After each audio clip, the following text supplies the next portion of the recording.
किसान साथियों नमस्कार। साथियों मैं डॉक्टर कृष्ण यादव, डॉक्टर जगदीप जी आइजन बायोटेक से, भाई धर्मेंद्र जी गिगनाऊ से। ये नेट हाउस का एरिया है जी, जिसके अंदर कैप्सिकम आपकी लगी हुई है, शिमला मिर्च। तीनों वैरायटियां इसमें लगी हुई हैं, हरी, लाल और पीली। इसके अंदर जो पीली है आपकी वो वरुण वैरायटी है आपकी इंडस सीड की। लाल जो है आपकी 15-14 नंबर वैरायटी है इंडस सीड की। और हरी जो है वो स्पार्क 333 नंबर हाइजन बायोटेक की है। वीडियो बनाने का हमारा मकसद ये है कि आपको इसका साइज एक तो दिखाते हैं, दूसरी बात शिमला मिर्च के मामले में क्या कुछ सावधानियां आपको रखनी चाहिए, क्या कुछ बीमारियां आपकी बनती हैं, उस चीज के ऊपर आपको समझाने के पर्पज से ये वीडियो बनाने का हमारा एक उद्देश्य है। तो जैसे आप देखेंगे अभी साथियों, इसके अंदर अभी अगर हम साइज की बात करें तो ये आपका एक नॉर्मल साइज, ये स्पार्क 333 नंबर, ये साइज आपका अभी चल रहा है, ये देखिएगा।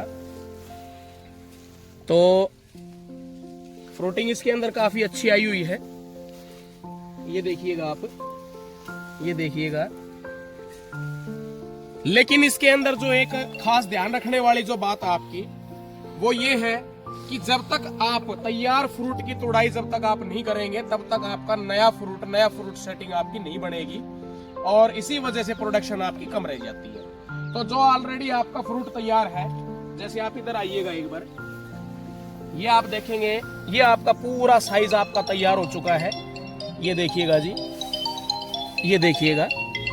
तो धर्मेंद्र जी आपको इन फ्रूटों की तोड़ाई करनी है टाइमली अभी, ताकि आपको नया अगला फ्रूट आपको मिल सके। अब एक जो जरूरी चीज जो मैं दिखाना चाह रहा हूं आपको, इसके अंदर जो ये इस प्रकार की जो पत्तियां बनती है, ये देखिएगा, ये देखिएगा आप, ये एक स्ट्रेस कंडीशन बनने के बाद और वायरस कंडीशन जिसको हम बोलते हैं, उसकी वजह से ये चीज बनती है आपकी। इसके अंदर न्यूट्रिएंट डेफिशिएंसी भी, सूक्ष्म पोषक तत्वों की कमी भी पौधा इस टाइम पे दिखाता है आपका। तो उस चीज के मद्देनजर एक तो आपको इसके अंदर फिलहाल के टाइम के हिसाब से नीम ऑयल का आप जरूर इस्तेमाल कीजिएगा, 10,000 ppm 1 ml प्रति लीटर के हिसाब से, यानी कि 15 लीटर वाली टंकी में, ढोलकी में 15 ml के हिसाब से। लेकिन उसके साथ में एक कोई भी आप अच्छा एडजुवेंट, जैसे आपका एप्सा 80 है या एक्टिव जेड है या एग्री 82 है, इनमें से कोई एक आप जरूर मिलाइएगा 10 से 15 ml तक प्रति टंकी के हिसाब से, ताकि ये इस प्रकार की कंडीशन आपकी ना बने। ये एक बार में खत्म नहीं होती है साथियों, इसके लिए आपको 4-5 दिन के अंतराल पे 2 स्प्रे आपको करने पड़ते हैं, ये देखिएगा आप। अब इसके अंदर आपकी माइक्रो न्यूट्रिएंट डेफिशिएंसी भी दिखेगी, ये देखिएगा, क्योंकि मिर्च के अंदर लीफ कर्ल जो बीमारी है आपकी, वो अकेला केवल वायरस की वजह से ही नहीं बनती है, उसका माइक्रो न्यूट्रिएंट डेफिशिएंसी की वजह से भी लीफ कर्ल आपका कैप्सिकम और चिल्ली के अंदर आपका बनता है। अब उस मामले में भी आपको माइक्रो न्यूट्रिएंट के मामले में भी आपको कोई एक बढ़िया अच्छा माइक्रो न्यूट्रिएंट आप इस्तेमाल करो।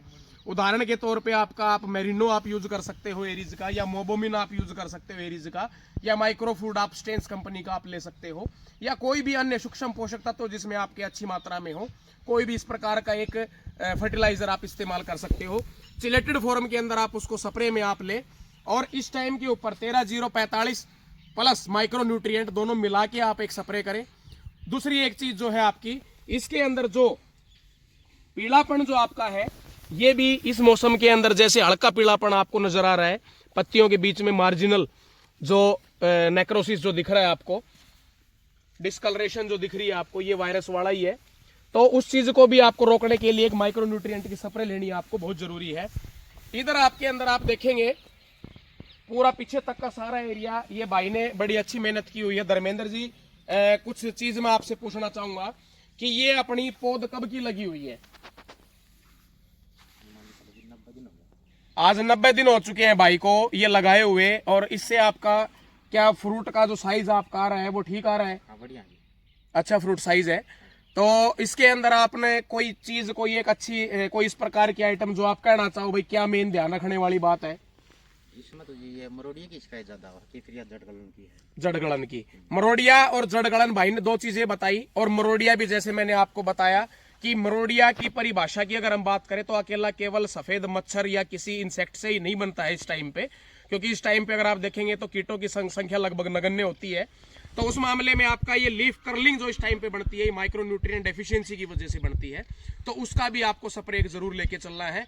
जड़ गलन के मामले में आपको खास तौर पे ये ध्यान रखना है कि आप बेविस्टिन के साथ में सीओसी, कॉपर ऑक्सीक्लोराइड जिसको हम बोलते हैं, बेविस्टिन 1 ग्राम प्रति लीटर के साथ में सीओसी 1 से 1.5 ग्राम प्रति लीटर मिला के आप ड्रेंचिंग आप जरूर करवाइएगा इस टाइम पे। सीओसी आपका एक्सोथर्मिक है, थोड़ी सी हीट उत्पन्न करता है, तो पौधे को वो भी एक रिलीफ आपको पौधे को मिलेगा इस टाइम पे सर्दी की वजह से।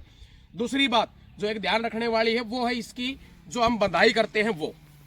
अब बंधाई के मामले में जब ये पौधा आपका अच्छी हाइट आपकी ले लेगा और जब आपका पूरा ग्रोथ पे जब ये आ जाएगा, पूरा फुटाव लेके पौधा, तो साइड से इसको बांधने की आप कोशिश करें ताकि पौधा आपका बीच में से तना ना फटे, आपका वजन की वजह से पौधा आपका ना फटे। उस मामले में आपको ध्यान रखने की जरूरत है। अब ये जो हाइजेन की स्पार्क 333 नंबर जो वैरायटी है, इसकी खास बात यही है कि इसका एक तो कलर फीका नहीं पड़ता और नेट हाउस के मामले में इसकी उत्पादन क्षमता 250 से 300 क्विंटल पर एकड़ की इसकी आती है आराम से। थोड़ा सा जमींदार को जो मैंने 2-3 बातें बताई उसका ध्यान रखना थोड़ा सा जरूरी होता है। मार्केट में डिमांड इसकी ठीक ठाक रहती है और नेट हाउस में लगाने का फायदा ये है कि एक ऑफ सीजन के हिसाब से भी आप इसकी एक अच्छी पैदावार आप इस वैरायटी से आप ले सकते हैं। धन्यवाद, जय हिंद।